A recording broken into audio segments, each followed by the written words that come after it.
quero te agradecer por todo você.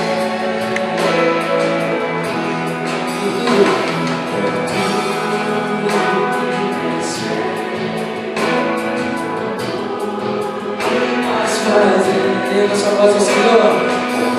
Tuas promessas e tudo que és, quero te agradecer por você. Meus amigos, te agradeço,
deixarmos de falar de Estevão.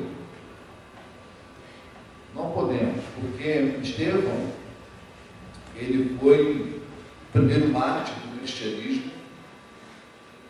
O Estevão, ele foi o precursor da universalidade do Evangelho. Estevão teve um papel preponderante na expansão do Evangelho para outros povos. Ele teve um papel preponderante na expansão da igreja. Os judeus queriam transformar o Evangelho, o cristianismo, numa seitazinha lá restrita ali à Palestina. E ele com a vida desse homem, com o testemunho desse homem, com a morte dele, que acaba acontecendo exatamente o que os judeus não queriam. O Evangelho, o cristianismo se expande por todo o extraordinário. E a morte dele não foi em vão, ao contrário, né? Então, ele começa nesse texto, vou passear com vocês nesse texto grande. Eu quero, como já preguei, do capítulo 1 até o 6, capítulo 6, do 1 ao 8, ao 7, eu vou começar então no versículo 8, do capítulo 6. Estevão, homem cheio da graça e do poder de Deus, realizava grandes maravilhas e sinais entre o povo. Contudo, levantou-se oposição dos membros da sinagoga dos libertos dos judeus, de Cirene e de Alexandria, bem como das províncias do Cilício e da Ásia. Esses homens começaram a discutir com Estevão, mas não podiam resistir à sabedoria e ao espírito com que ele falava. Então subornaram alguns homens, dizendo: ouvimos Estevão falar palavras blasfemas contra Moisés e contra Deus. Com isso agitaram o povo, os líderes religiosos e os mestres da lei. Prendendo Estevão, levaram-no ao sinédrio. Ali apresentavam falsas testemunhas que diziam: este homem não para de falar contra esse lugar santo e contra a lei. Por isso ouvimos dizer que esse Jesus, o Nazareno, destruirá este lugar e mudará os costumes de Moisés nos deixou. Olhando para eles, todos que estavam sentados no sinédrio viram que seu rosto parecia como o rosto de um anjo. E aí então, agora no capítulo 7, é um capítulo longo, porque ele vai fazer a sua defesa falando da história, mas a gente tem lido tão pouco a palavra de Deus, a gente tem dedicado tão pouco tempo à palavra de Deus, que nesse culto hoje nós vamos dedicar um tempo maior para a palavra de Deus, amém? Então, abra tem a Bíblia aberta no capítulo 7, vamos ler. E aí, então, essa pessoa do sinédrio, eles pedem para que ele faça a sua defesa. É verdade essas acusações? Quando ele pega a palavra, então ele vai dizer o seguinte: então o sumo sacerdote perguntou a Estevão: são verdadeiras essas acusações? A isso ele respondeu: irmãos e pais, ouçam-me. O Deus glorioso apareceu a Abraão, nosso pai, estando ele ainda na Mesopotâmia, ainda antes de morar em Harã, e lhe disse: saia da sua terra e do meio dos seus parentes, e vai para a terra e eu lhe mostrarei. Então ele saiu da terra dos caldeus, se estabeleceu em Harã. Depois da morte de seu pai, Deus os trouxe a essa terra onde vocês agora vivem. Deus não lhe deu nenhuma herança aqui, nem mesmo espaço de um pé, mas lhe prometeu que ele, depois dele, seus descendentes possuiriam a terra, embora naquele tempo Abraão não tivesse filho. Deus lhe falou dessa forma: seus descendentes serão peregrinos numa terra estrangeira, e serão escravizados e maltratados por 400 anos. Mas eu castigarei a quem servirão como escravos, depois sairão dali e me adorarão. E deu a Abraão a aliança da circuncisão. Por isso Abraão gerou Isaque, e circuncidou 8 dias depois do seu nascimento. Mais tarde gerou Jacó, e estes os 10 patriarcas. Os patriarcas, tendo inveja de José, venderam como escravo para o Egito. Mas Deus estava com ele e o libertou de todas as suas tribulações, dando a José favor e sabedoria diante do faraó. Prestem atenção que quando ele fala de Moisés, de Abraão, ele enfatiza a obediência de Abraão, ele enfatiza a experiência de Abraão, a esperança de Abraão. Quando ele fala sobre Abraão, a maneira como Deus falou, e ele obedeceu, ele saiu, ele partiu, ele saiu do lugar onde estava, ele não ficou ali restrito, aprisionado. E é isso que ele está usando a história para dizer que Deus é um Deus em movimento, Deus é um Deus que age, ao contrário do que os líderes judeus estavam querendo fazer. Eles estavam querendo manter-se presos à lei, eles estavam querendo manter-se presos ao templo, e Estevão, com essa defesa, está mostrando que Deus nunca foi assim na história. Deus nunca agiu assim na história. Deus sempre foi um Deus que agiu, que se movimentou. Deus foi sempre um Deus em ação. Deus sempre levou o povo a mudanças. Deus nunca foi um Deus estático. E Ele está exatamente dizendo isso para eles. Olha, vocês estão querendo aquilo que Deus não fez, que deu Abraão a obedecer. Deus não fez com ele, vocês estão querendo fazer isso agora. E o Deus da história, nosso, de vocês mesmos, não é um Deus assim. E aí então ele agora fala de uma outra figura muito importante para os judeus, que era José. Aí ele começa a falar na história, né? Os patriarcas, tendo inveja de José, venderam como escravo para o Egito, mas Deus estava com ele e o libertou de todas as suas tribulações, dando a José favor e sabedoria diante do rei Faraó, rei do Egito, e ele se tornou governador do Egito. Deus está falando aqui da sabedoria. Ele vai enfatizar em José a sabedoria dele, de saber esperar, apesar de tudo que ele passava. A perspectiva que José tinha de Deus era de uma vida longa, que Deus agia ao longo. E eles também precisavam entender isso, né? Depois houve fome em todo o Egito, Canaã, trazendo grandes sofrimentos aos nossos antepassados, e não encontrava alimento. Ouvindo que havia trigo no Egito, Jacó enviou seus antepassados em sua primeira viagem. Na segunda viagem dele, José fez-se reconhecer por seus irmãos. O faraó pôde conhecer a família de José.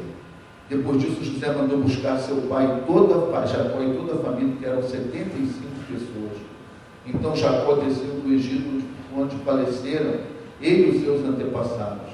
Seus corpos foram levados a Siquém e colocados no túmulo de Abraão, onde havia comprado ali dos filhos de Amor por certa quantia. Ao se aproximar do tempo em que Deus cumpriu sua promessa, Abraão aumentou muito o número do povo do Egito.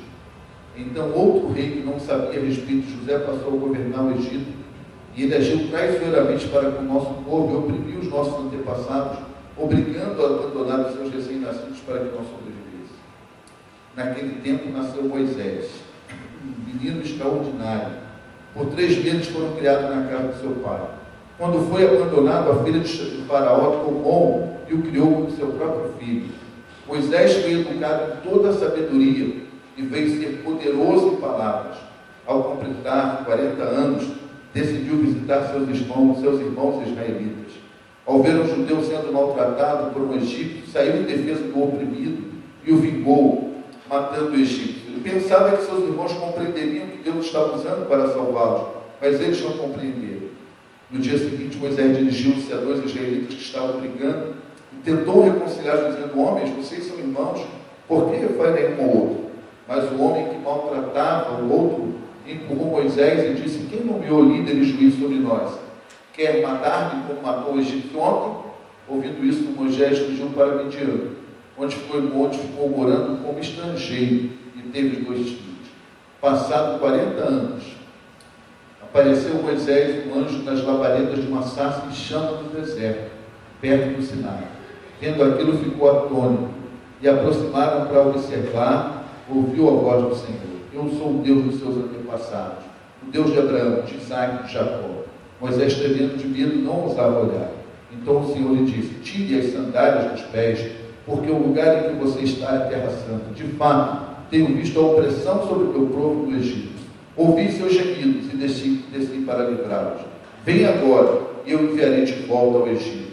E este é o mesmo Moisés, que tinha rejeitado com essas palavras quem nomeou líder e juiz.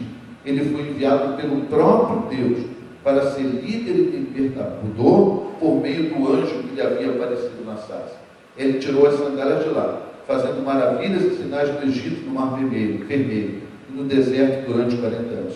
Este é aquele Moisés que disse aos israelitas: Deus lhe levantará entre seus irmãos um profeta como eu. Ele estava na congregação no deserto com anjos, como o anjo lhe falou no Monte Sinai, e com os nossos antepassados, e recebeu palavras vivas para transmiti-las a nós. Mas nossos antepassados se recusaram a obedecê-los. Ao contrário, rejeitaram em seu coração e voltaram para o Egito, dizendo a Arão: faça para nós deuses que nos conduzam, pois esse Moisés nos tirou do Egito. Não sabemos o que aconteceu. Naquela ocasião fizeram um ídolo de bezerro, trouxeram um sacrifício, fizeram uma celebração em honra aos que nas mãos tinham feito. Mas Deus afastou-se deles e os entregou à adoração dos astros, conforme foi escrito no livro dos profetas. Foi a mim que vocês apresentaram sacrifícios e ofertas durante 40 anos no deserto, ó nação de Israel. Ao invés disso, levantaram o santuário de Moloque, a estrela do seu Deus, Renfã, ídolos que vocês fazem para adorar. Portanto, eu os enviarei para o exílio, para a Babilônia. No deserto, nossos antepassados tinham um tabernáculo de aliança, que foram feitos segundo a ordem de Moisés, de acordo com o modelo que tinha visto. Tinha recebido o tabernáculo, nossos antepassados levaram sob a liderança de Josué, quando tomaram a terra das nações que Deus expulsou diante deles. Aqui, duas coisas para a gente ponderar. O mais importante, quando ele fala de Moisés, ele está com esse discurso dele, ele está levando com que eles compreendam como Deus não é um Deus estático na história. Assim como José levou os israelitas para o Egito para serem salvos, quando teve aquela fome, qual foi o papel de José? José trouxe os israelitas para o Egito. Agora, esse mesmo Deus vai fazer com que esse Deus que não é estático na história, esse Deus que age na história, esse Deus que é dinâmico na história, esse Deus agora vai usar Moisés para tirar os israelitas do Egito.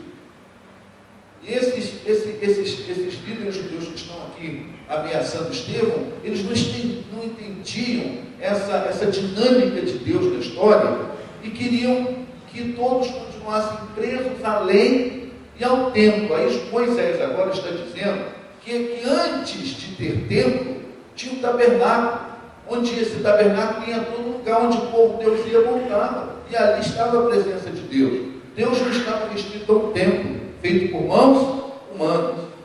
Isso era uma ofensa para eles, porque eles achavam que Deus só se manifestava naquele templo, não é?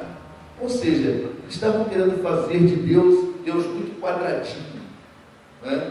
Eles estavam mostrando que Deus é dinâmico na história. Por isso que esse discurso dele incomodou tanto, né?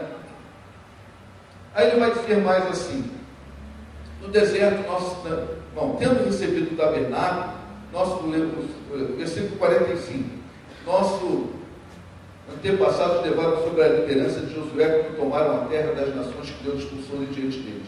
Esse tabernáculo permaneceu nessa terra até a época de Davi. É como se ele estivesse perguntando assim: e naquela época que não tinha templo, como é que era a presença de Deus no meio do povo? Vocês que estão aí idolatrando o templo, como é que era então? Como é que eles viviam naquela época? Já que não tinha templo. Ele está confrontando os judeus com o paradigma que eles não queriam quebrar.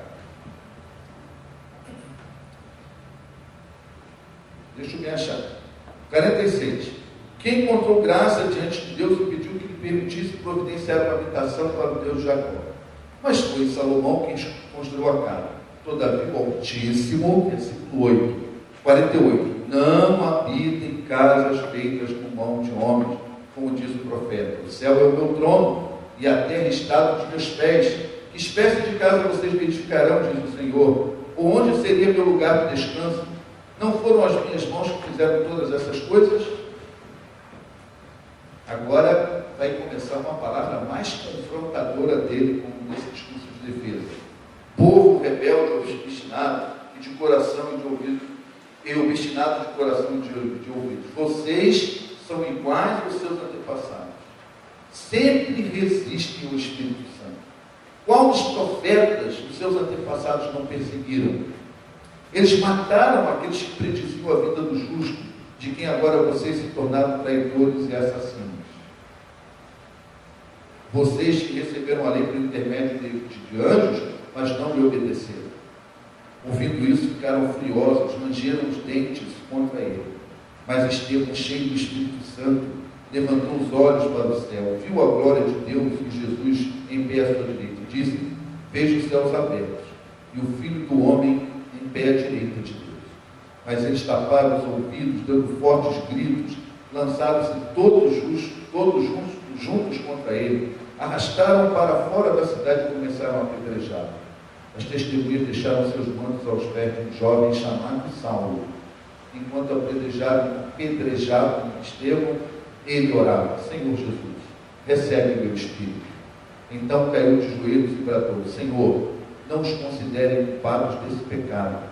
E tendo dito isto, Deus aplica essa palavra nos nossos corações. Amém? Amém? Você teve prazer em ler essa palavra do Senhor? Ou você achou cansativo, monótono?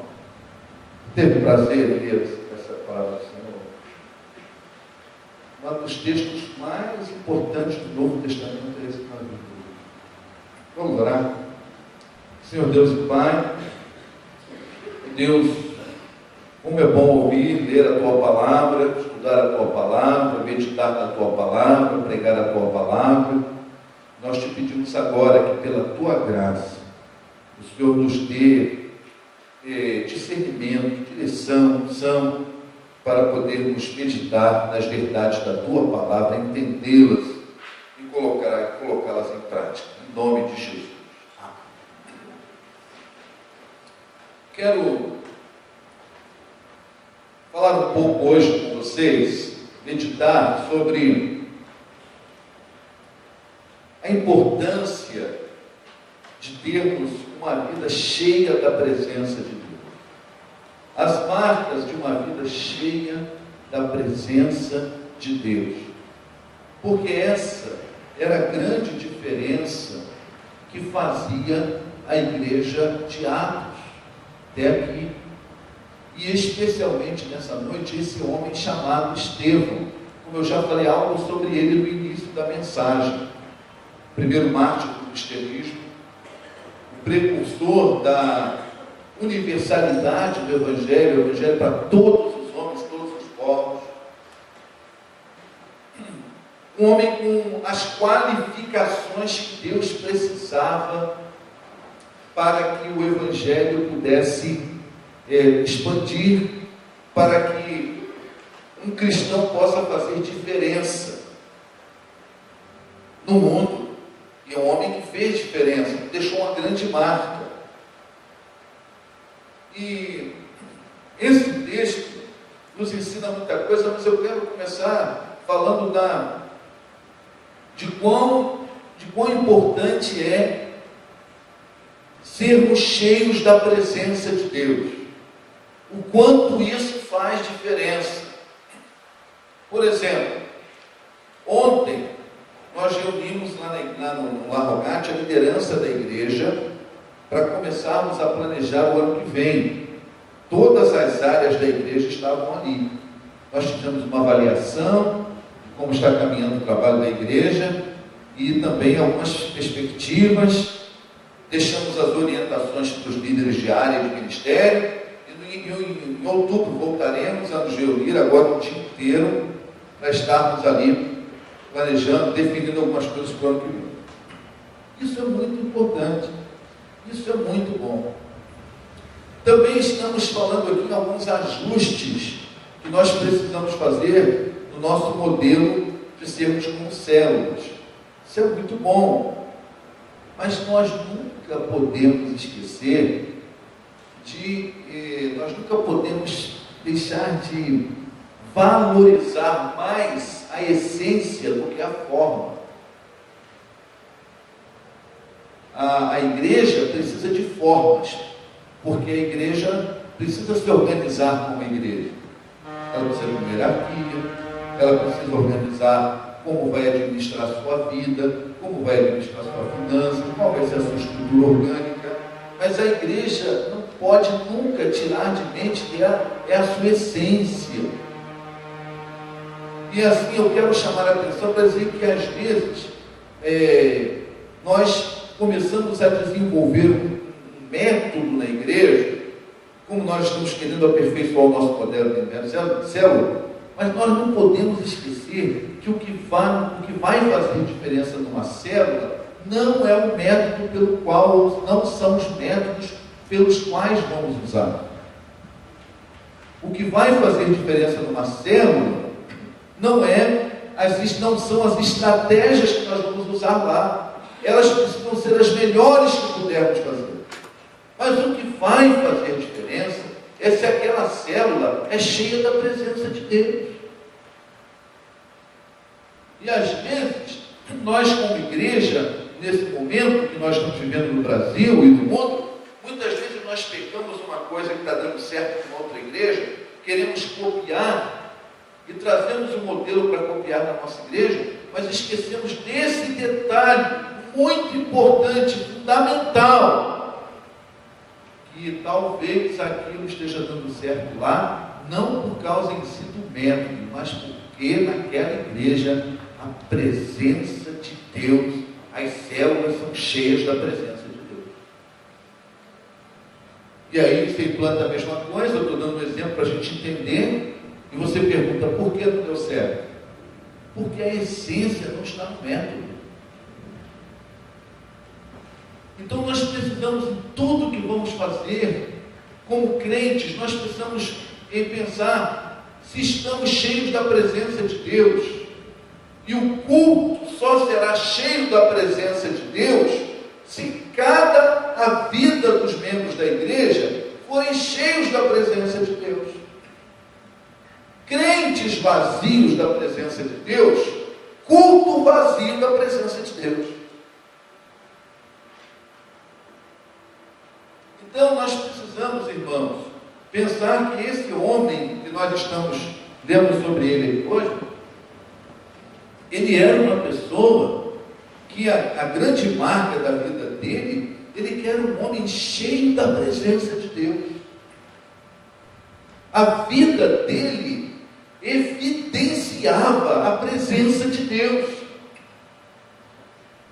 E evidenciava, primeiro, porque ele era um camarada cheio do Espírito Santo. Quando foram escolhidos os líderes da igreja, ele foi um dos escolhidos, um dos pré-requisitos era esse: tinha que ser alguém cheio do Espírito Santo.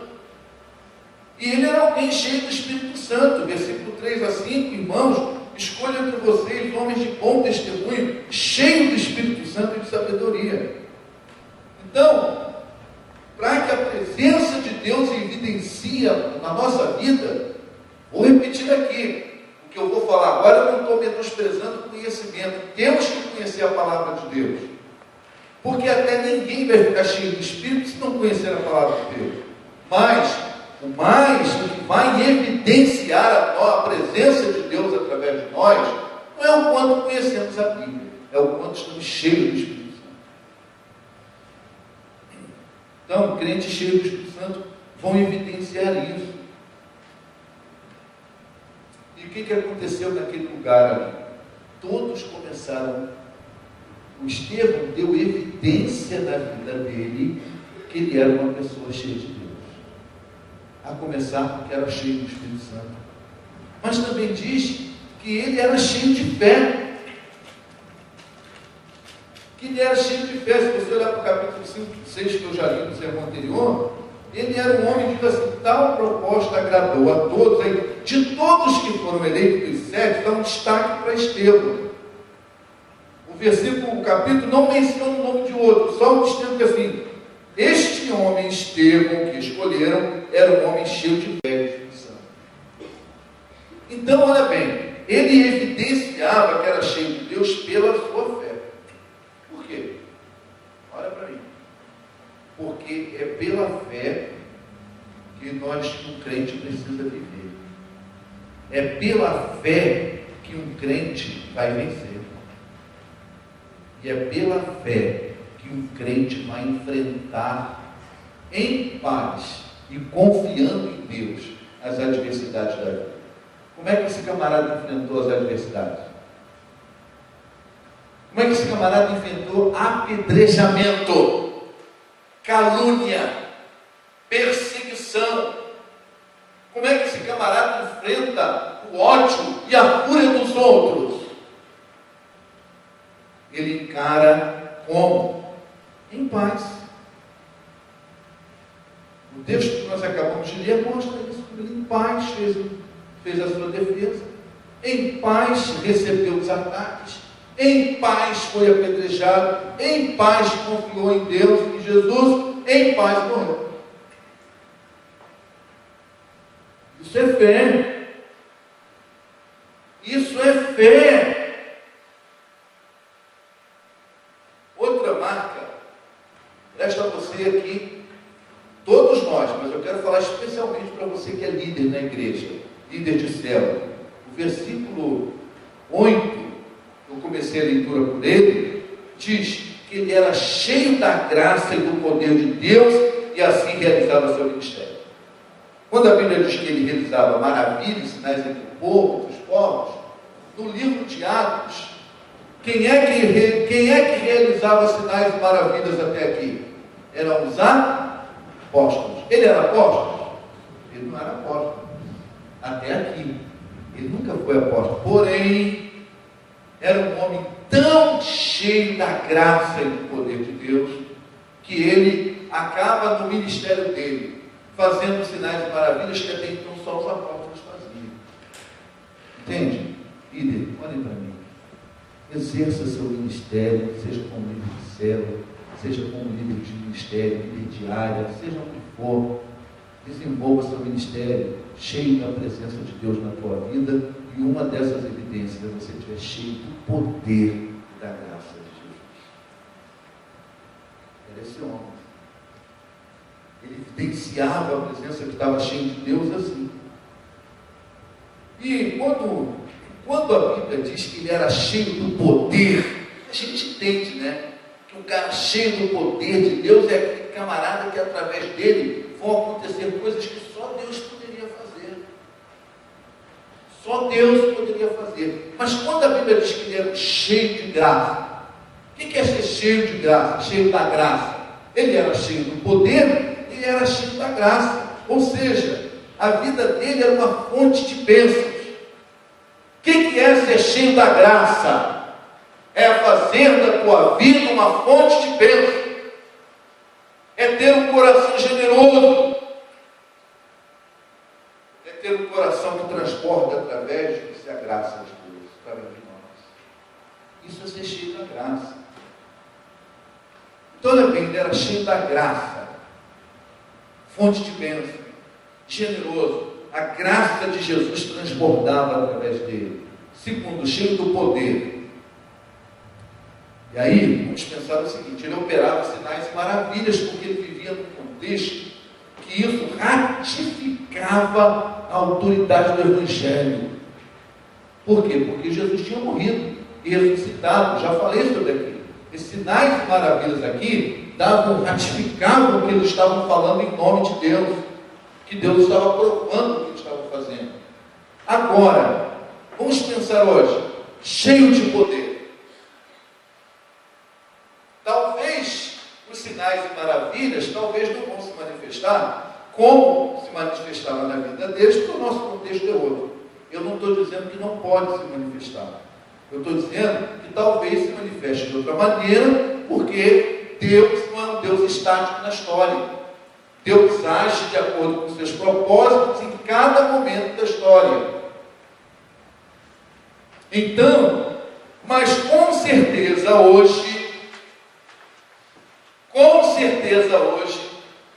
um crente cheio de Deus vai ser um crente cheio de poder para vencer o pecado. Vazio de poder, o pecado derruba a gente. Vazio de poder, o pecado nos envergonha. Então, cheio de poder para vencer o pecado, cheio de poder, assim como Estevão venceu. Estevão em momento nenhum, usa as armas da carne para se defender. Vieram contra ele com as armas da carne, mas ele devolve com a arma do Espírito. Cheio de Deus.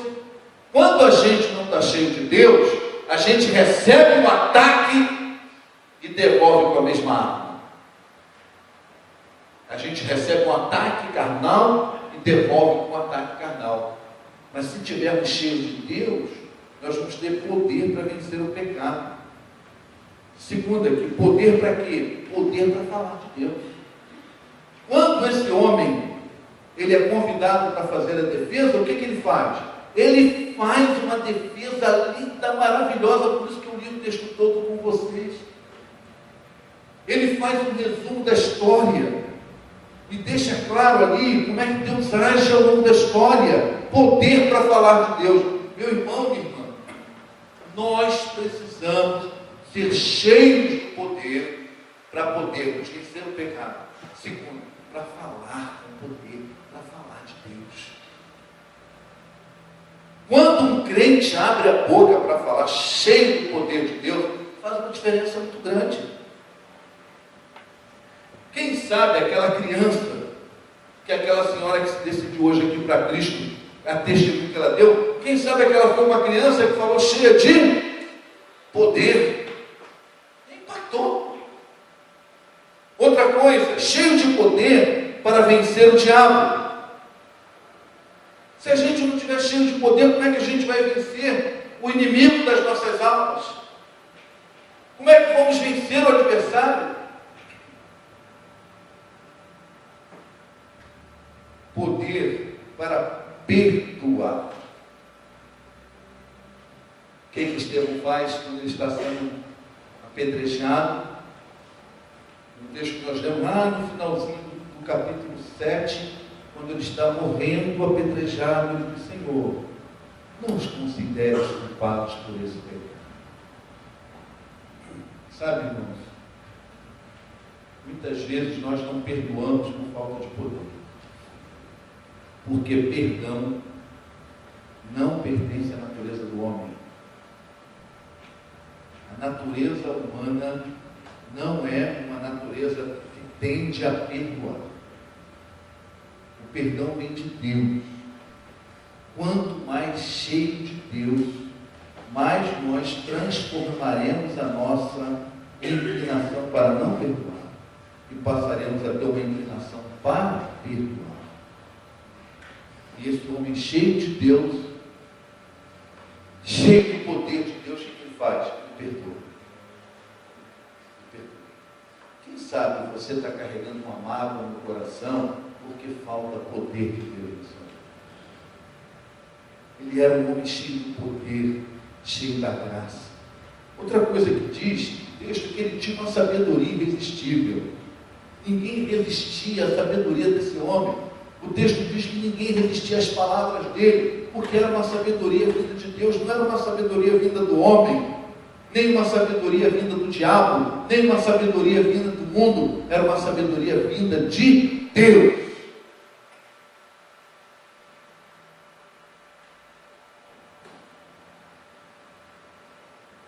Nós estamos vivendo um momento, queria que você prestasse bem atenção, em que nós estamos inundando a nossa mente com a sabedoria que vem do mundo, com a sabedoria que vem do diabo, e com a sabedoria que vem dos homens. Não podemos nos deixar que isso aconteça. Nós temos que estar cheios da sabedoria que vem de Deus.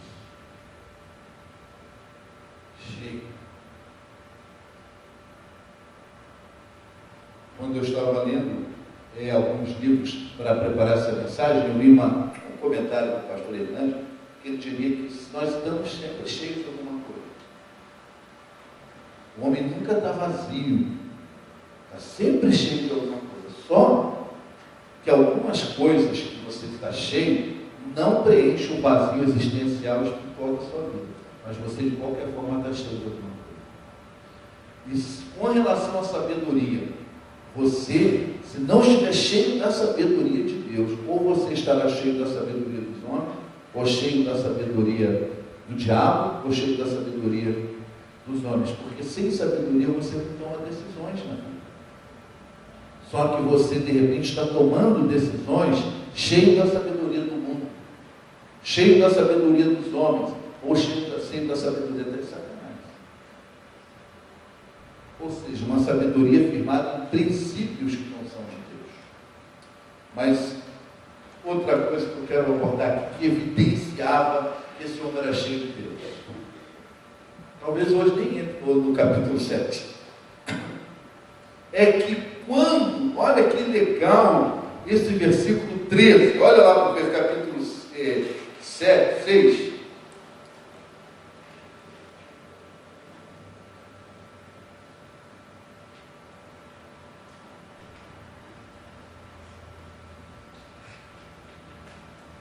Não, desculpa, versículo 15, eu anotei errado.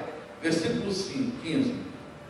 Olhando para eles, todos os que estavam sentados no sinédrio viram que seu rosto parecia o rosto de um anjo.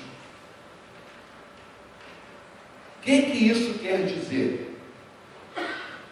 Se lembram o que aconteceu quando Moisés desceu com a tábua da aliança, quando ele desceu o Sinai, o que aconteceu?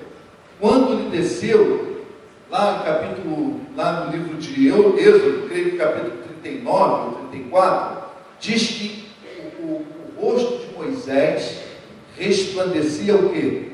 A glória de Deus. Quando os israelitas olhavam para Moisés, o rosto dele resplandecia a glória de Deus. Agora, o Sinédrio, quando olha para Estevão, eles estão olhando e o rosto dele era como de um anjo. Sabe o que aconteceu? Ele resplandecia a glória de Deus.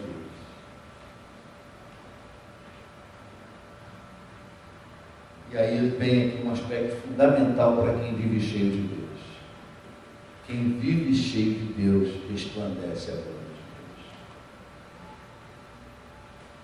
Quem vive cheio de Deus resplandece a glória de Deus.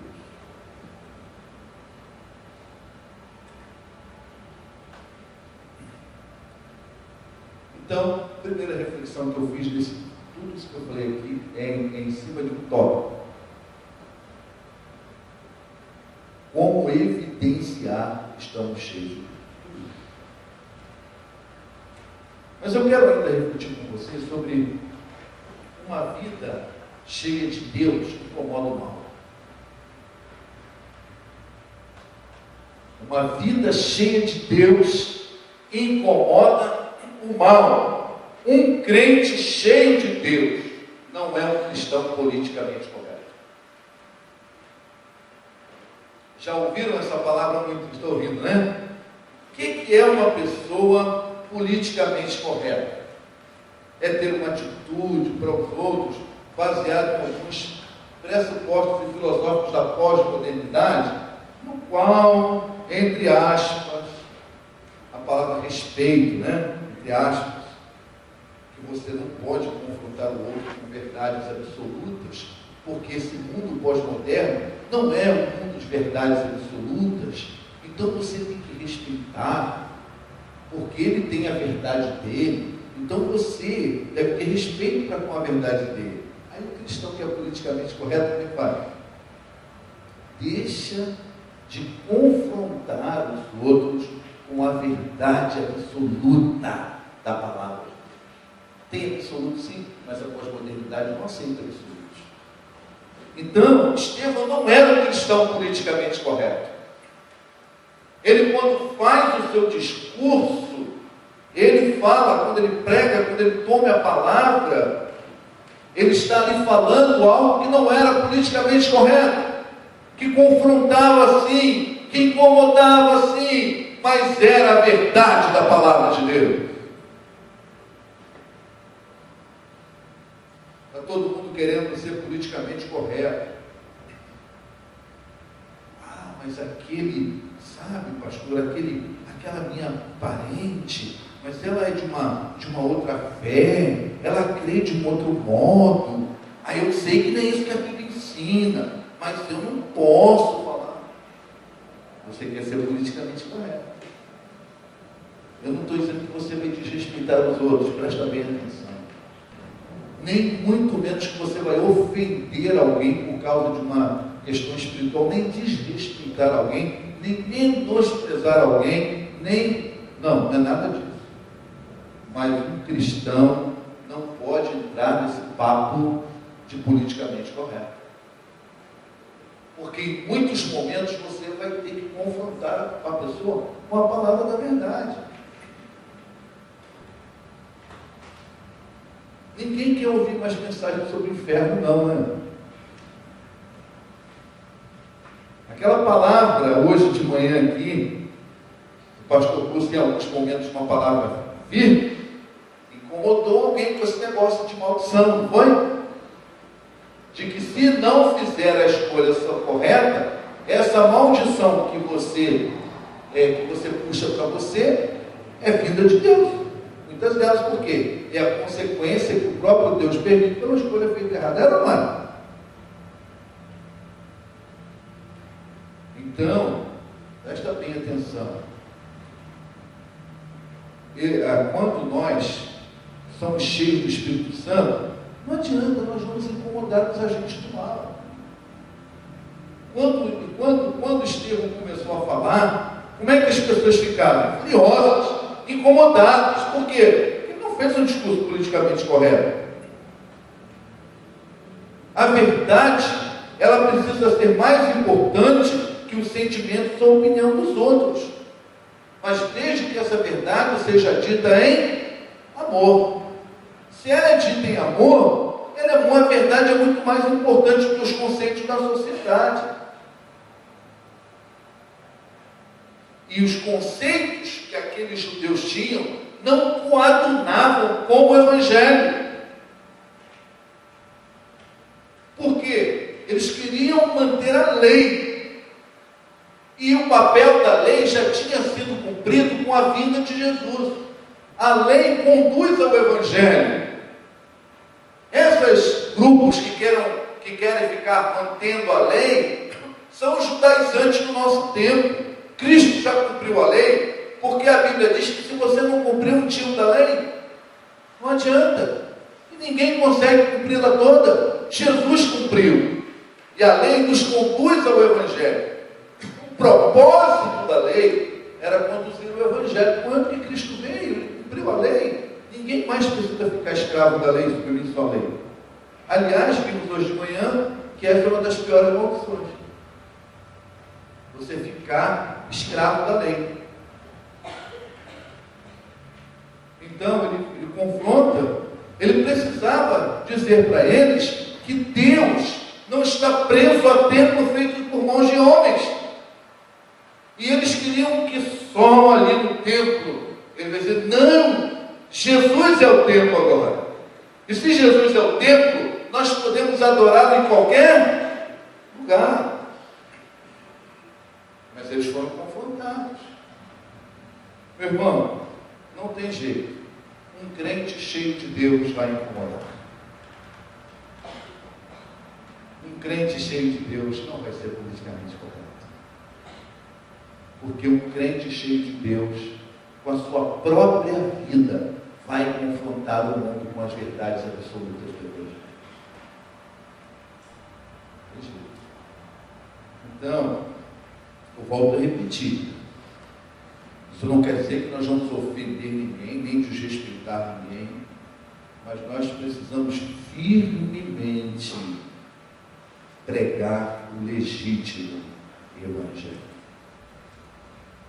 Falar do legítimo Evangelho. Agora, nós precisamos fazer uma reflexão hoje aqui, olha para mim.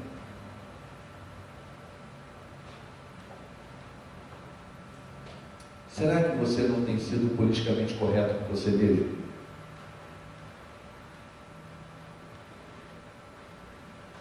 E você não quer absorver algumas verdades da palavra de Deus, porque essas verdades terão que promover profundas mudanças na sua vida?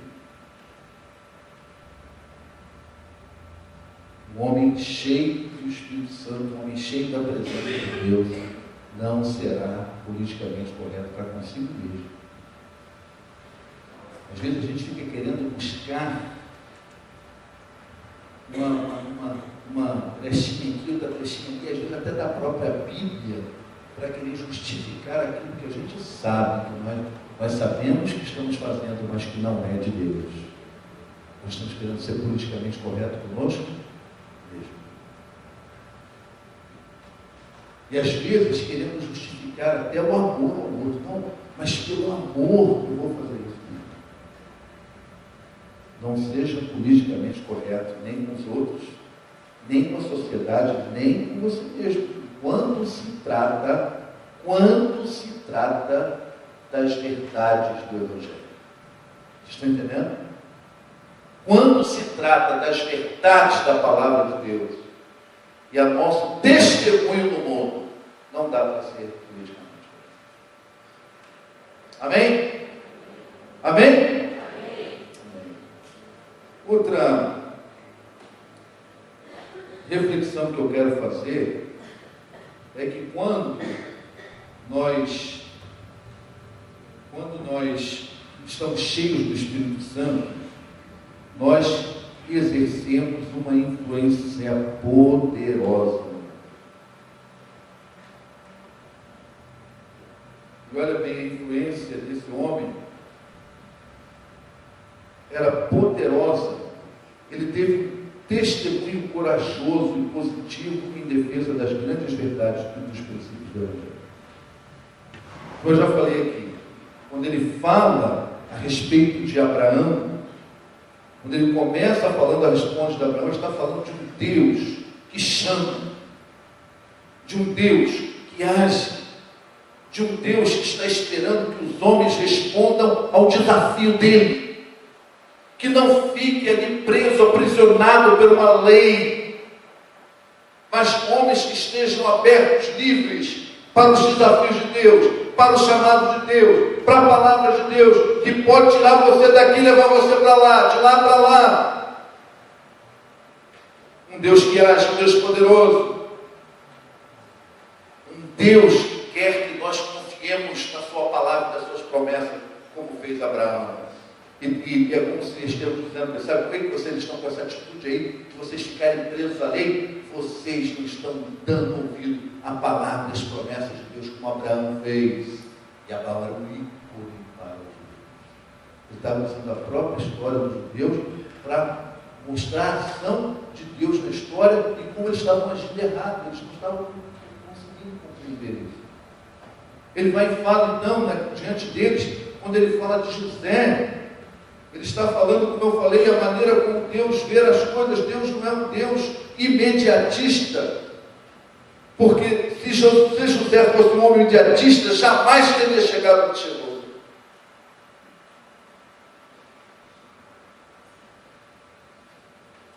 E ele então vai falar sobre Moisés, e quando ele fala sobre Moisés, que significava a lei para eles, ele vai estar falando sobre Moisés para dizer para eles que Moisés foi criado no palácio de Faraó, mas aquele homem deixou os seus privilégios para se tornar o grande líder do povo de Deus.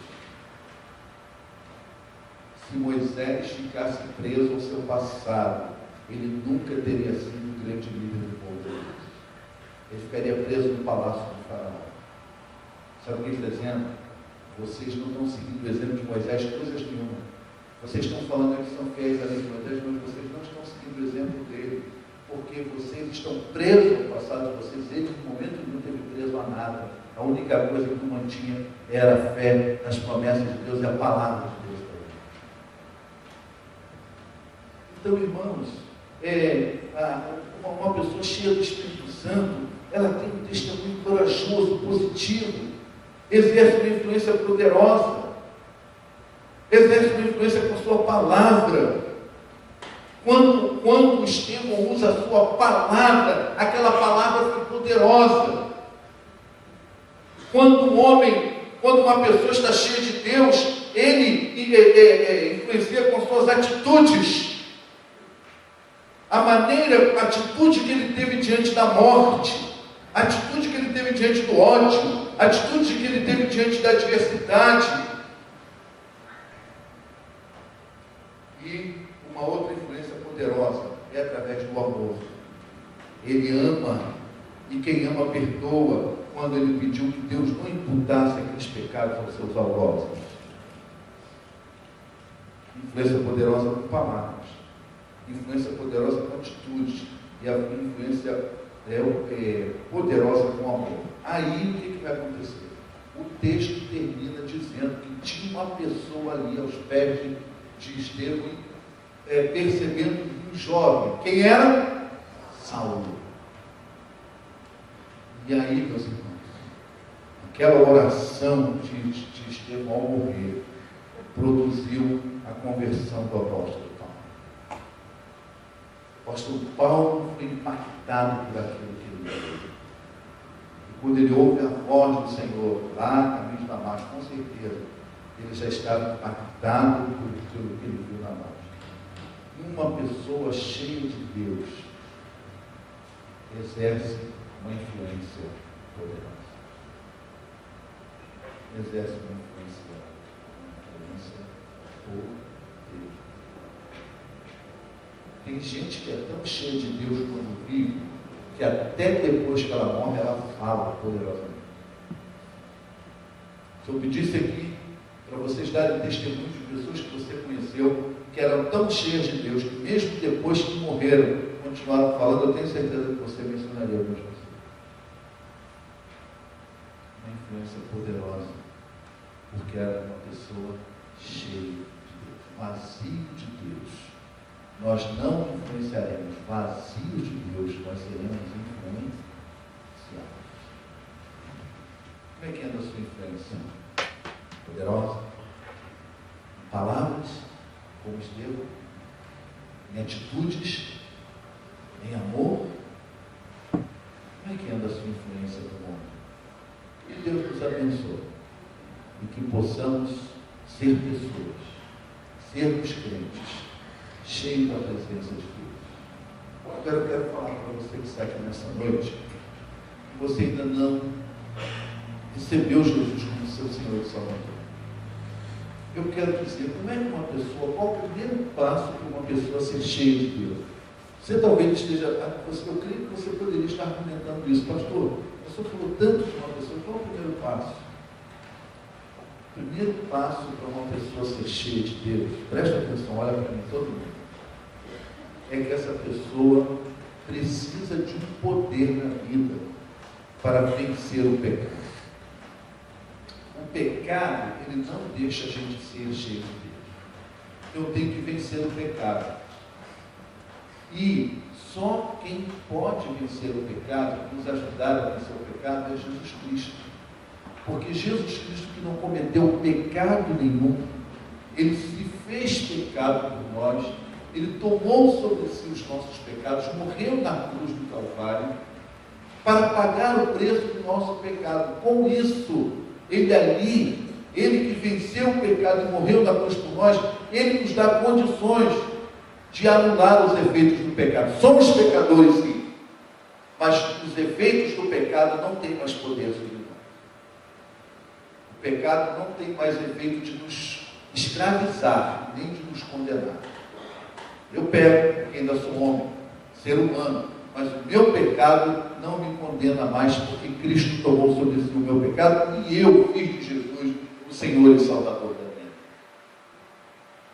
Então, o primeiro passo é você se entregar a Jesus. É você reconhecer que você precisa de Jesus, que você precisa de que Jesus perdoe os seus pecados e te dê uma vida eterna com Ele. E você pode fazer isso fazendo de Jesus o Senhor e Salvador da sua vida, crendo nele. A Bíblia diz que aquele que crê nele tem a vida eterna, jamais entrará em condenação, mas passou da morte para a vida. Então, nessa noite, dê o primeiro passo para ser uma pessoa cheia de Deus. Receba Jesus como Senhor e Salvador da sua vida. Que Ele nos abençoe. Amém? Vamos esperar.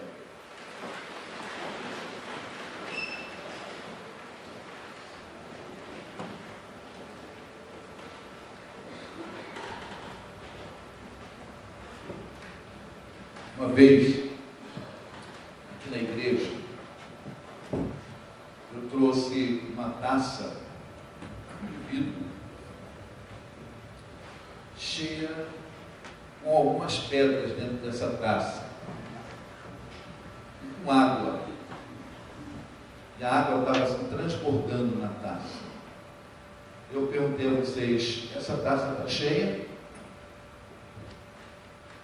Alguns responderam sim, outros responderam não. Está cheia de água, não sei quantos se lembram. E alguns responderam sim. Aí eu comecei com uma pinçazinha a tirar as pedras que estavam dentro da taça. E quando eu tirei aquelas pedras, a taça veio quase a metade. Na verdade, a taça não estava cheia. Há muitas pedras dentro de nós que impedem que sejamos cheios de Deus. Talvez Deus hoje trouxe você aqui para ouvir essa palavra, porque você precisa ser uma pessoa de Deus, cheia de Deus, melhor dizendo, para que você possa vencer muitas coisas na sua vida, para que você possa exercer uma influência poderosa, para que você possa ser um testemunho de Deus onde quer que esteja, para que você faça a diferença. Hoje Deus falou ao seu coração sobre esse tema, cheio da presença de Deus. Eu gostaria que você não saísse daqui sem fazer uma avaliação se você está cheio ou vazio de Deus. Se você não precisa tirar algumas coisas que estão te dando uma falsa sensação de que você está cheio, mas na verdade não está. E você precisa tirar e dizer: Senhor, enche-me, enche-me, Senhor. Eu quero ser cheio de Ti. Onde você está, olhe agora, Senhor. Converse com Deus, porque você talvez possa não dizer a verdade para mim, se eu perguntar. Mas para Deus não tem jeito. Mesmo que a gente não diga a verdade, Ele sabe a verdade. Ele te conhece. E Deus, nessa noite, Ele quer colocar diante de você o desafio de você viver uma vida cheia dEle. Cheia dEle. Cheia dEle. Então, onde você está agora, olhe a Deus, diga: Senhor, eu quero ser cheio da Tua presença na minha vida. Senhor, eu quero fazer diferença como esse Estevão fez. Eu quero ter uma vida cheia do Espírito Santo, uma vida cheia do Senhor. Mesmo que isso me custe perseguição, mesmo que alguns se sintam incomodados, mas eu quero ser uma pessoa cheia.